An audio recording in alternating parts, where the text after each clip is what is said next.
Ano ang pinakamahalagang desisyon mo sa buhay? Gumagawa tayo ng iba't ibang uri ng desisyon. Mababaw at simpleng desisyon. Saan kakain? Anong susuotin? Mas makabuluhang desisyon. Anong trabaho ba ang dapat kong pasukin? Nakapagbabagong buhay na desisyon. Sino ang papakasalan ko? Ngayon, gagawa ka ng desisyon na siguradong may epekto sa iyo ng walang hanggan. Mayroon 4 na katotohanan na dapat nating lubos na maintindihan. Unang katotohanan, mahal ka ng Diyos at nais niyang ikaw ay magkaroon ng buhay na walang hanggan sa piling niya. Sapagkat ngayon na lamang ang pag-ibig ng Diyos sa sangkatauhan kaya't ibinigay niya ang kanyang kaisa-isang anak upang ang sino mang sumampalataya sa Kanya ay hindi mapahamak, kundi magkaroon ng buhay na walang hanggan. 1:3-16. Magkaroon ng masagana at makabuluhang buhay kasama siya. Dumarating ang magnanakaw para lamang magnakaw, pumatay at manira. Naparito ako upang ang mga tupa ay magkaroon ng buhay, isang buhay na masagana at ganap. 1:10-10. Sa kabila nito, maraming tao ang hindi nakakaranas ng makabuluhang buhay at hindi nakakasiguro kung sila'y may buhay na walang hanggan. Dahil, ikalawang katotohanan, likas na makasalanan ang tao, kaya't nawalay siya sa Diyos. Ang lahat ay nagkasala, sapagkat ang lahat ay nagkasala at walang sinuman nakaaabot sa kalulahatan ng Diyos. Roma 3:23. Ang kabayaran ng kasalanan ay kamatayan. Sapagkat kamatayan ang kabayaran ng kasalanan, Roma 6:23. Ito ang tao, ito ang Diyos sa kabilang bundok. May butas dito na hindi natin maaabot ang Diyos. Problema ng tao ay kasalanan. So, ito ang kasalanan. May tinutukoy na 2 uri ng kamatayan ang Biblia. Ang una ay pisikal na kamatayan, ang pangalawa ay spiritual na kamatayan o walang hanggang pagkawalay sa Diyos. So ano yung pisikal na kamatayan? Itinakda sa mga tao na sila'y minsan mamamatay at pagkatapos ay ang paghuhukom. Mga Hebreo 9:27. Ano naman ang spiritual na kamatayan? Subalit malagim ang kasasapitan ng mga duwag, ng mga taksil, ng mga nagpapasasa sa suklam-suklam na kahalayan, ng mga mamamatay tao, ng mga nakikiapid, ng mga mangkukulam, ng mga sumasamba sa Diyos-Diyosan, at lahat ng mga sinungaling. Ang magiging bahagi nila ay sa lawa ng nagliliyab na asupre.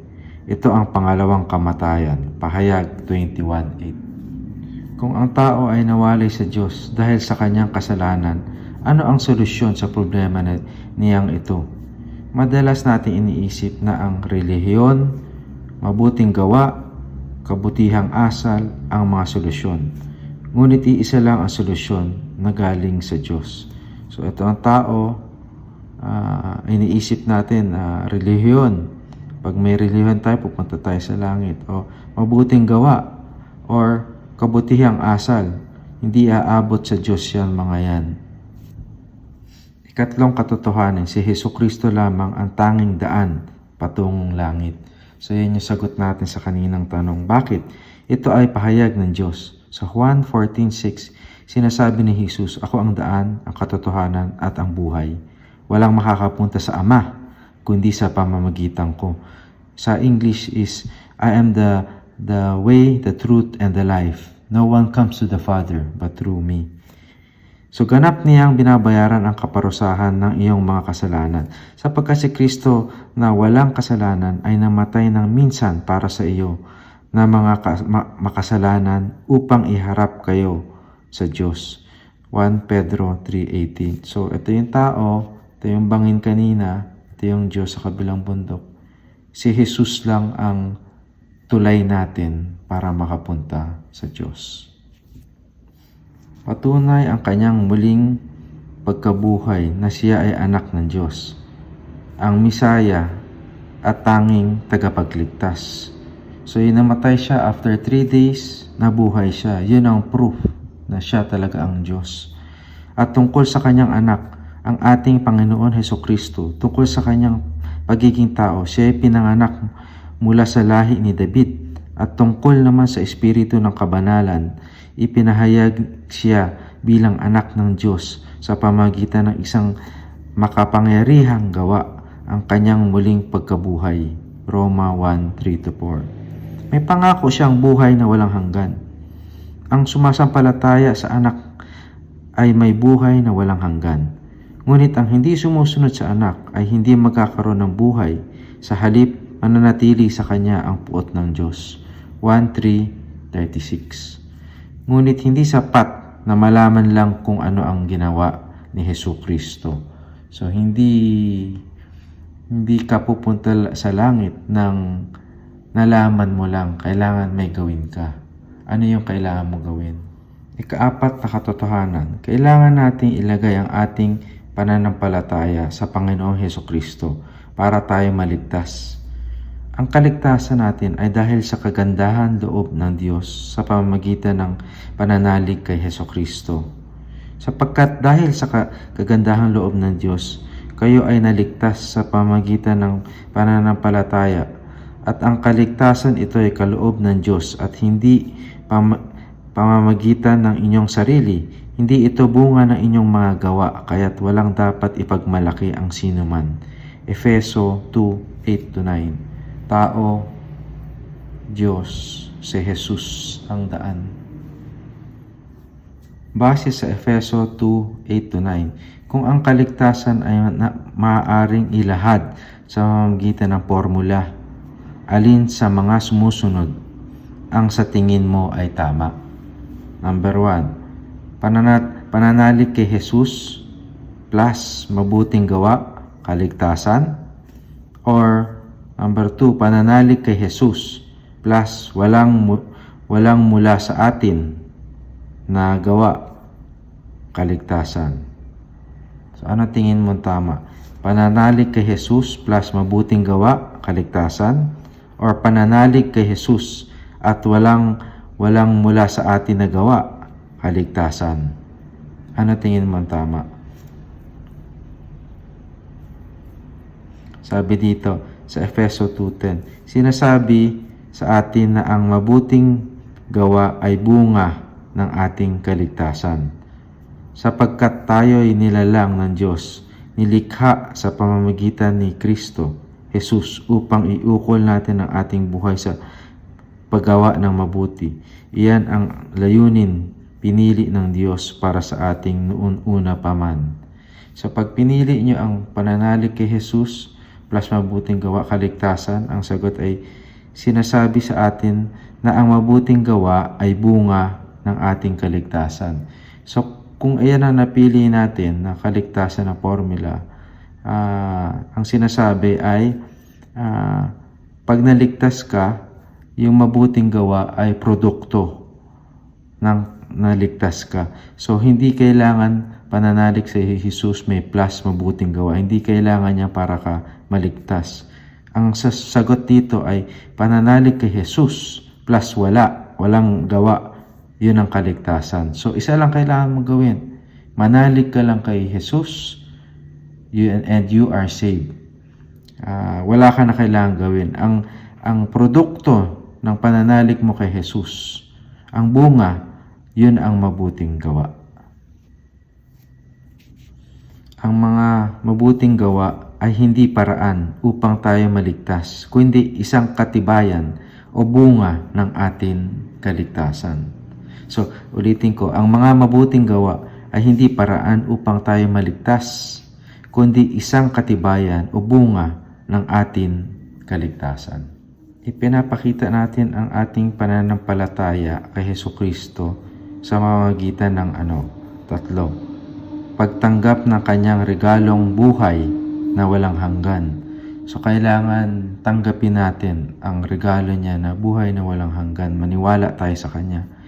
Pangalawa, pagtalikod sa ating mga kasalanan. Yung mga ginagawa natin na kasalanan dati, kailangan talikuran natin. Kailangan tayong magdasal para makayanan natin talikuran ng mga bad habits natin o mga kasalanan natin.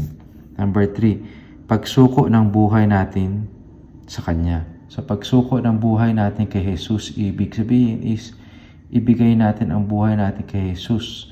Kung ano man ginagawa natin, kung ano man gagawin natin, kailangan sang-ayon sa mandato ni Jesus. Sapagkat kamatayan ang kabayaran ng kasalanan, ngunit ang libreng kaloob ng Diyos ay buhay na walang hanggan sa pamamagitan ni Hesukristo na ating Panginoon. Roma 6:23. Ang sino man nagnanais sumunod sa akin ay kinakailangan itakwil niya ang sa kanyang sarili, pasanin ang kanyang krus at sumunod sa akin. So, ang sinasabi dito is kailangan natin bitawan lahat ng masasamang ginagawa natin na sinasabi natin minsan pleasurable but bad. So, kailangan natin bitawan lahat yung mga yun. Anong pangako ng Diyos? Ipinangako ng Diyos na makakatiyak kang mayroon kang buhay na walang hanggan kung mananampalataya at magtitiwala ka kay Hesukristo. Isinusulat ko ito sa inyong upang malaman niyo ang kayong sumasampalataya sa anak ng Diyos ay may buhay na walang hanggan. Verse 1:5-13. Ito ang desisyon na magtatakda ng iyong panghabang buhay na tadhana. Maaring nagtiwala ka na sa Diyos sa maraming bagay, ngunit ngayon nais niya magtiwala ka sa Kanya lamang para ikaw ay maligtas. Ipinagkaloob niya sa iyo ang kapatawaran at buhay na walang hanggan, at nais niya magkaroon ng personal na relasyon sa iyo. Handa ka bang magtiwala at sumunod kay Jesus Kristo bilang iyong Panginoon at tagapagligtas? Pag ang desisyon mo ay tanggapin ang Hesukristo sa puso mo, sa buhay mo, pagdasal natin ito. Sundan mo ko. Panginoong Jesus, maraming salamat sa labis mong pagmamahal sa akin. Inaamin ko ako'y makasalanan at hinihingi ko ang iyong kapatawaran. Salamat sa iyong pagkamatay sa krus upang bayaran ang lahat ng aking kasalanan. Past, present, and future na kasalanan ko. Binayaran mo na. Magmula ngayon, ako'y nagtitiwala sa iyong bilang aking Panginoon at tagapagligtas. Tinatanggap ko ang iyong kaloob na buhay na walang hanggan at isinusuko ko ang buhay ko sa iyo ngayon. Tulungan mo akong sumunod sa lahat ng iyong utos as maging nakalulugod sa iyo. In Jesus' name, Amen. Kung sinundan mo ako sa pagdadasal ng prayer na yon, tinanggap mo ang Hesukristo as your Lord and Savior, ito ang mangyayari na susunod. Ngayon, mayroon ka ng buhay na walang hanggan kasama ang Diyos. Sapagkat ito ang kaloob ng aking Ama, ang lahat ng kumilala at sumampalataya sa anak ay magkakaroon ng buhay na walang hanggan. At sila'y muli kong bubuhayin sa huling araw. 1:640. So, tao, Jesus, pag tinanggap mo na, makakasama mo na ang Diyos ng walang hanggan. Ito pa yung mga ibang mangyayari sa iyo. Ang lahat ng kasalanan mo ay bayad na at napatawad na noon, ngayon, at sa hinaharap. Iniligtas niya tayo sa kapangyarihan ng kadiliman at inilipat sa kaharian ng kanyang minamahal na anak na nagpalaya at nagdulot sa atin ng kapatawaran sa ating mga kasalanan. Colossus 1:13-14. Ano pang promise niya? Ikaw ay bago ng nilalang sa paningin ng Diyos. Simula na ang iyong bagong buhay. Kaya't kung nakipag-isa na kay Kristo ang isang tao, isa na siyang bagong nilalang. Wala na ang dati niyang pagkatao. Sa halip, ito'y napalitan ng bago. So, bagong nilalang ka na. pag tinanggap mo ang Diyos. Bakit? Kasi pumasok na ang Holy Spirit, ang Espiritu Santo sa'yo. Ang Diyos pumasok na sa'yo. So, babaguhin ka na niya. Yung mga kasalanan mo dating ginagawa, tatanggalin na niya yan. So, yan ang sinasabi sa 2 Corinthians 5:17. Isa pa, ikaw ay naging anak ng Diyos. Now, ikaw ay anak ng Diyos na. Subalit ang lahat na tumanggap na sumamampalataya sa Kanya ay binigyan niya ng karapatan maging mga anak ng Diyos. 1:1-2. Ngayon, ang iyong spiritual na kaarawan, maligayang kaarawan, happy birthday. So, ito ang spiritual mo na kaarawan. At bilang pag-alala sa iyong pagkatanggap sa Diyos, basahin ang mga sumusunod at lagdaan ng iyong pangako. Ngayon, ako ay nagtiwala kay Jesucristo bilang aking Panginoon at tagapagligtas at tinatanggap ko ang kaloob niyang buhay na walang hanggan. Mula ngayon, susundin ko si Jesucristo habang buhay. So, maglalagda ka dyan at susulat mo yung petsa. So, kung sakaling tinanggap mo ang Diyos, i-message mo lang ako, papadalahan ka namin itong libro na to, libre, para isulat mo yung name mo at petsa dito. Ngayon, ikaw ngayon ay mayroon ng personal na permanenteng relasyon sa ating Panginoong Jesucristo. Upang lumalim ang iyong relasyon sa Kanya, ito yung mga kailangan mong gawin. Manalangin sa Diyos araw-araw. Ito ay ang pakikipag-usap sa Diyos. So, every time, pagising, pag kumain, pag may gagawin na bagay-bagay, pwede ka magdasal at kausapin mo ang Diyos. Tutulungan ka niya parate. Number 2, basahin araw-araw ang Biblia. Dito ka kakausapin ng Diyos. Kasi sinasabi ang Biblia ay buhay. Yan ang hininga ng Diyos. Buhay and active siya. So, ako sa buhay ko, dyan ako kinakausap ng Diyos sa Biblia. Umpisahan mo sa Ebanghelyo ni Juan. Magbasa ng isang kabanata araw-araw, humingi ng gabay sa banal na Espiritu upang maunawaan ito. So, pag wala kang Bible, i-message mo din ako, papadalahan ka namin ng libreng Bible para makatulong sa spiritual na buhay mo.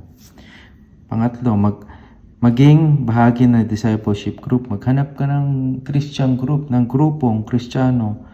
Kilalanin para mas makilala mo mabuti ang Diyos at mabuhay ng nakalugod-lugod sa Kanya. So, magtutulungan kayo ng mga Christian group na kapareho na natanggap nyo ang Diyos para magtulungan sa problema sa buhay. Susunod, dumalo sa isang simbahan na naniniwala sa Biblia upang matuto tungkol sa Diyos at kung paano siya purihin at parangalan. At huli, ibahagi ang booklet na ito sa inyong pamilya, mga kaibigan at iba pa. So, ibahagi nyo itong video na to sa mga pamilya nyo, sa kaibigan nyo, para hindi lang kayo, pati sila ay pumunta sa langit. So, let's share this and thank you sa oras na binigay nyo. At dito nagtatapos ang sharing natin sa booklet na to, sharing natin sa Panginoon Diyos. Sana tinanggap nyo na totoo sa puso nyo kasi may transformation sa buhay nyo yan. Makikita nyo ang dahan-dahan na transformation sa buhay nyo, magiging mabuti, magiging malapit kayo sa Diyos. Pero hindi ko sinasabi na wala na kayong magiging problema. Meron pa rin problema ang buhay. Pero the peace of God is always there. The blessing of God is always there. Na kahit anuman problema haharapin nyo, andyan ang Diyos. Kasi nasa loob nyo ang Diyos. Ang Jesucristo, nandyan sa inyo ang Holy Spirit inside you to help you in any problems. So thank you and may God bless you.